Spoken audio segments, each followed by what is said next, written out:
Hey guys, welcome to another scholarship opportunity. It is no doubt that Australia has become one of the most preferred destinations for international students. This is not far from the fact that Australia has some of the best universities in the world, an English-speaking country, and promises great adventures. Therefore, in this video, I will share with you an opportunity to study in Australia with a fully funded scholarship worth over $33,000 per year, covers your full tuition fee, your living allowance, flight ticket, and even an establishment allowance worth over $1,400. In this video, I'll cover the eligibility criteria and how to apply to this scholarship. Therefore, kindly hit on the like button to support our channel and subscribe to be part of the opportunities we share. My name is Eugene and this is the homeland of international opportunities. Let's get it started. Today we are looking at the Flinders International Postgraduate Research Scholarship at the Flinders University in Australia. Let's have a quick overview about this scholarship. This scholarship opens on the 10th of April 2023. It closes on the 4th of August 2023. You have a lot of time to prepare and apply into the scholarship. The value of the scholarship is $33,000 per year. It is possible to hold this scholarship for 3 years or even more. All international students are eligible to apply for this scholarship, and the level of study is higher degree levels, which includes Masters by Research as well as PhD. So this is not an undergraduate scholarship. This is a competitive scholarship and the selection basis is academic merit. Let's take a closer look at the benefits of this scholarship before we go into the eligibility criteria. This scholarship is quite prestigious. It covers the international student tuition fee that is charged by Flinders University. And in addition, you also have a stipend which provides the recipient with a generous living allowance paid at the rate of $33,000 per annum. And the good news is that it is tax exempt, which means that you don't have to pay tax out of this money. And as you can see on the screen, it also covers an establishment allowance after arrival at Flinders up to $1,485.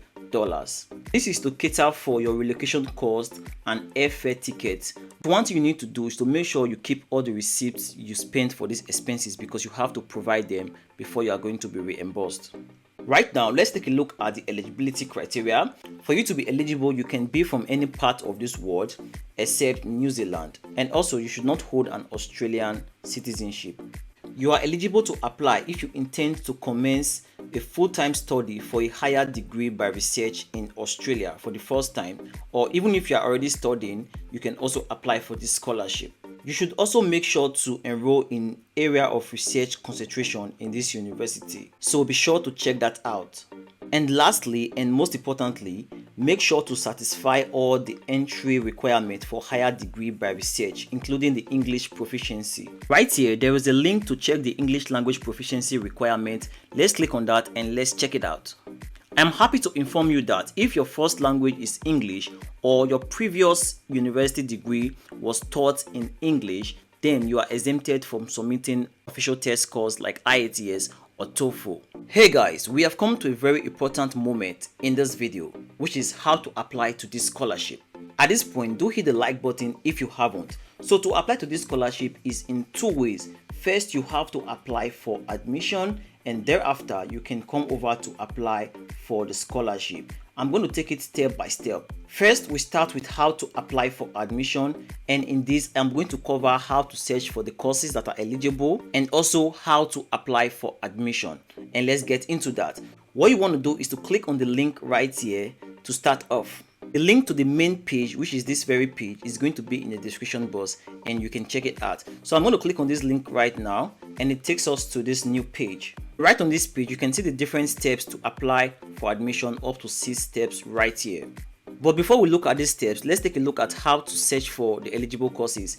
If you come to the left hand side, you can see on this menu what you can study. So if you click on that, it's going to take you to a new page. And right on this page, you can see the search button to search for higher degrees by research courses right here. So what you can do is to click on it and you can see all the courses that are available even without typing anything.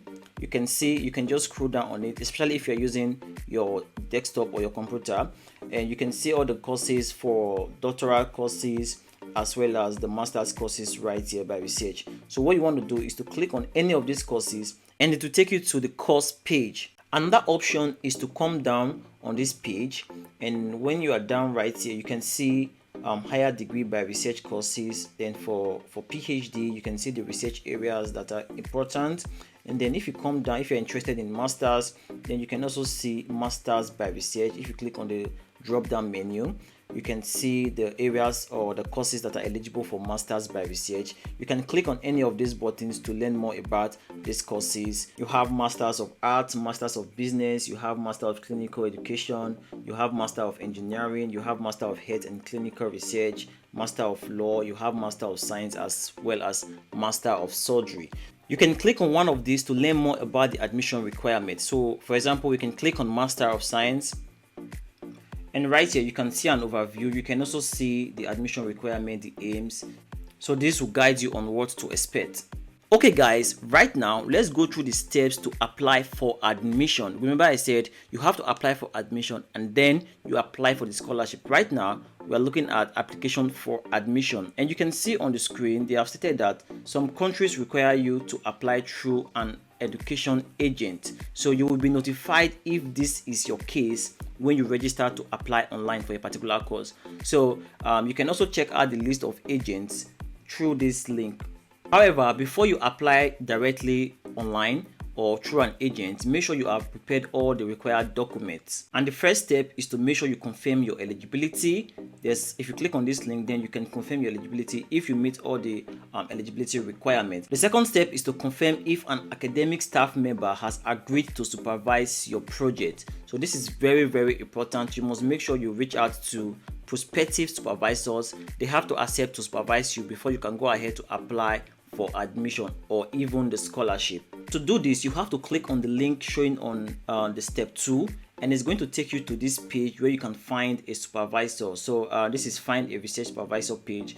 If you come down right here, you can use the different courses to already search for supervisors, but what you also want to do is to come down on this page and you can see find a supervisor. Right here you can put in what you are looking for. For example, if you are looking to do a business course, you just have to type in business right here, and then you can click on search. Down here you are going to find the results, and you're going to see some prospective supervisors that you can then contact. If you click on each of these supervisors profile, you can see what they are into. If you are interested in the research that they conduct, then you can send an email to them, because you are going to find their email address in their profiles. Then you can send a cold email stating your interest to work with them or your interest for them to be your supervisor.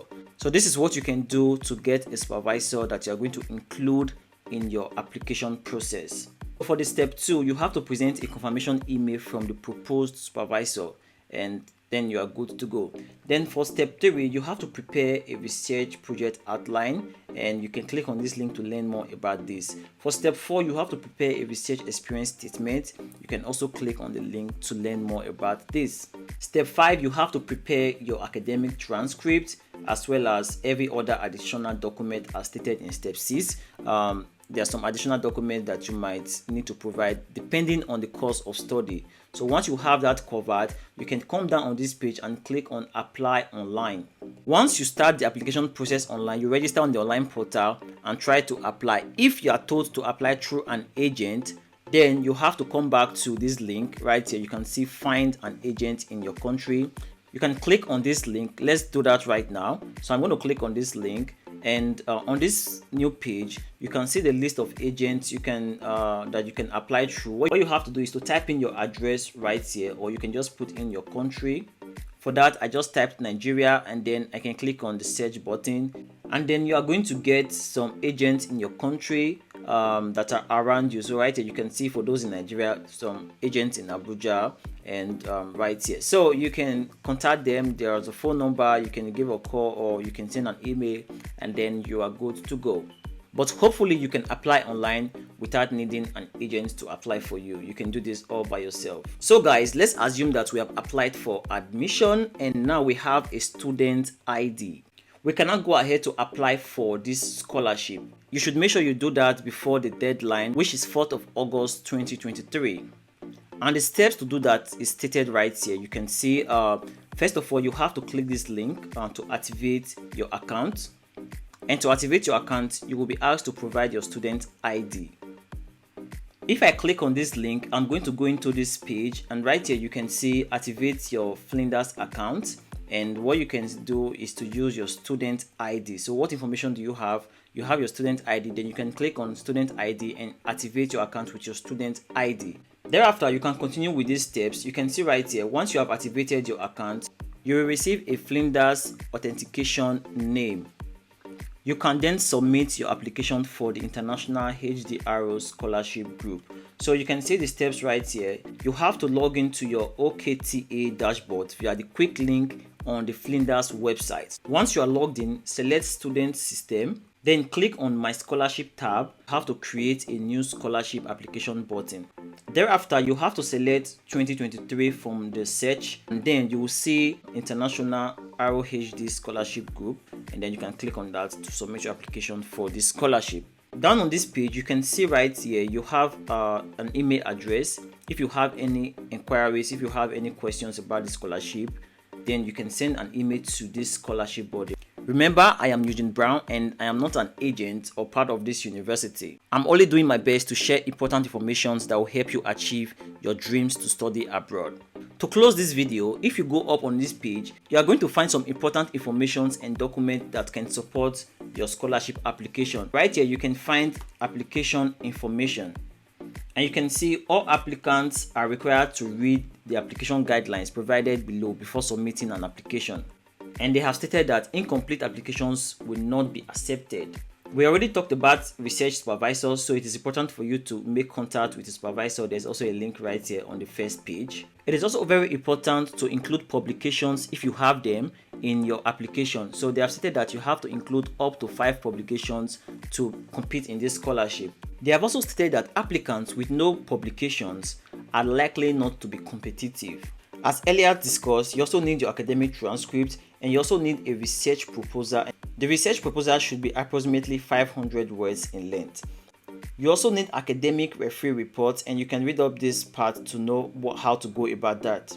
You also need your CV, and you must make sure to follow the format and language. For example, the language should be English and the format for your document should be like this. You have your name, underscore, and the name of the file, just like this. So guys, that will be it for this video. The scholarship is quite prestigious and also very competitive. I wish you the best as you apply to the scholarship. You can watch this next video if you're interested in studying in the USA and you don't have money to pay for application fee. Then check out this university, click the video showing on the screen. No application fee. You also get a chance to be considered for automatic scholarship, graduate assistantship position, and you do not need GRE, GMAT, ACT, SAT or IELTS.